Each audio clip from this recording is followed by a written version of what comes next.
There's a quiet detail hidden in plain sight that most people never stop to think about. Not a theory, not a secret, not a revelation, just a word. You see it on plaques, documents, and city records all over the world. Founded. Founded in 1823, founded in 1847, founded in 1891. At first glance, it sounds reasonable, ordinary even, a harmless way to mark beginnings. But when you slow down and really look at the buildings those words are attached to, something doesn't quite line up. The scale is enormous. The stonework is intricate. The symmetry is precise. The materials are heavy. These aren't temporary structures. They aren't experimental buildings. They aren't rushed constructions. They feel finished. They feel deliberate. They feel older. And that raises a quiet question most people never ask. What if founded doesn't always mean built? What if, in many cases, it simply meant found? This question doesn't accuse anyone of lying. It doesn't require a conspiracy. It simply notices language. Because language is how authority explains itself. And this is where the idea of Tartaria enters the conversation. Not as a single empire, not as a lost super-civilization, and not as a fantasy, but as a historical label that once described vast regions of the world before modern borders, modern nations, and modern timelines were fully locked in. On older maps, Tartary wasn't a country, it was a designation, a way of saying these lands are complex, populated, and not yet fully absorbed into administrative systems. Central Asia, Eastern Europe, Siberia, parts of the Americas. The name didn't imply ignorance, it implied autonomy, and that distinction matters. What's rarely discussed is that Tartaria represents not a forgotten nation, but a different organizational pattern of human life, a pattern that didn't rely on rigid central control, a pattern that emphasized local knowledge, environmental harmony, and practical awareness. Not perfect, not idealized, but functional. And functional systems tend to leave physical traces. Across regions once labeled as Tartary, similar architectural traits appear again and again.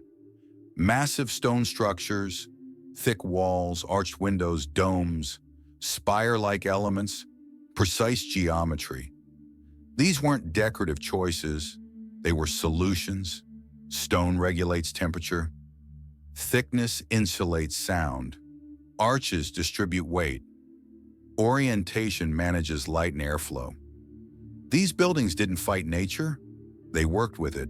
And when architecture works with the body responds. People sleep differently. They move differently. They think differently. That isn't mysticism, that's physiology. Architecture isn't neutral, it shapes behavior. Modern buildings optimize efficiency, throughput, and surveillance.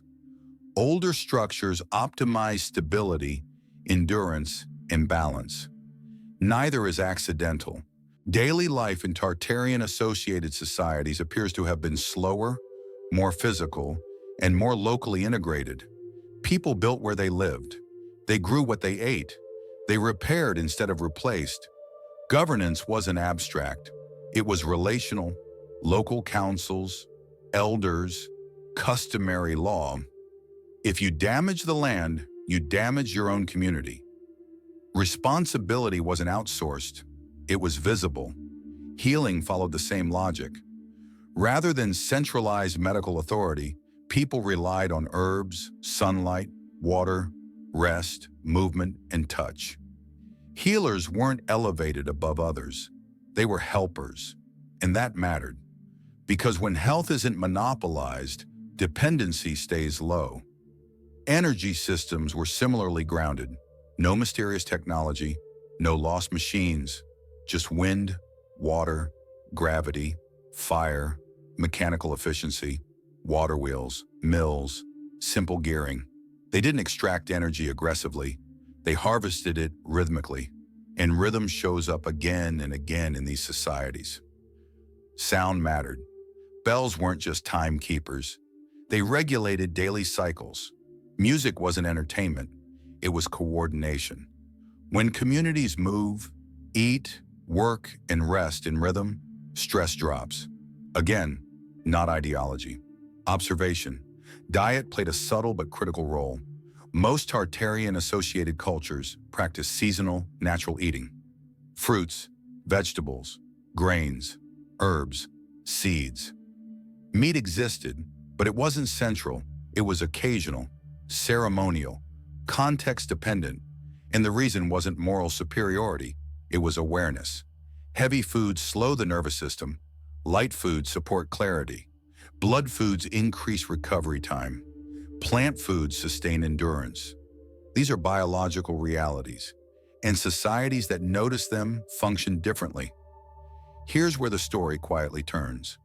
Populations that are self-sufficient, healthy, and locally organized don't scale well into centralized empires. They don't require constant oversight. They don't depend on distant supply chains. They don't respond easily to abstract authority. And as the modern world began consolidating power, especially between the 1500s and 1800s, this became a problem. Nation-states needed clear borders, taxable populations, uniform education, standardized labor, and centralized authority. Messy regional histories didn't help with that, so they were simplified, not erased, reframed. This is where Tartaria begins to fade from memory, not through destruction, through administration. Old cities were absorbed, existing buildings reassigned, timelines cleaned up. When a new government took control of an existing city, it didn't say, "We inherited this." It said, "Founded." Because founding establishes legitimacy, ownership, narrative. This is why the word founded matters. It doesn't describe construction, it describes control. The so-called mud flood adds another layer to this story. Contrary to popular imagination, there is no evidence of a single global wave of mud. What there is evidence of is repeated urban rebuilding. Floods, fires, earthquakes, wars. Cities raised street levels, regraded terrain, sealed lower floors. Rome, Paris, London, Chicago, St. Petersburg. Layered cities aren't unusual, they're normal. But layered cities create layered confusion. When rebuilding happens quickly, documentation lags behind action. New administrations record what they govern, not what came before. And over generations, that becomes accepted history. This explains why so many buildings appear suddenly fully formed in the historical record. Rail stations that resemble cathedrals, courthouses with ancient stonework, universities that seem born complete. The dates don't lie, they just don't tell the whole story. If Tartaria represented a decentralized, nature-aligned way of living, then its disappearance wasn't about hiding truth. It was about stabilizing power. Centralized systems need predictable populations, standardized food, standardized housing, standardized education, standardized belief. Anything that reminds people they once lived differently becomes inconvenient. This doesn't require villains, it requires incentives. Over time, what remained of Tartaria wasn't erased, it was absorbed, its buildings repurposed, its practices fragmented, its memories softened into folklore. And this brings us to now. Tartaria resurfaces today, not because people are uncovering secrets, but because people are noticing patterns. Stress rising, disconnection increasing, health declining, communities fragmenting. People aren't searching for utopia, they're searching for contrast. What if life doesn't have to be this heavy? What if constant consumption isn't normal? What if buildings could calm instead of overstimulate? This is what Tartaria offers as a mirror, not a destination, a reminder that humans once lived with less abstraction and more immediacy, not better, but closer. And here's the final thought to sit with. If entire cities could be founded without being built, if entire ways of life could fade without being destroyed, what else about our past might be incomplete?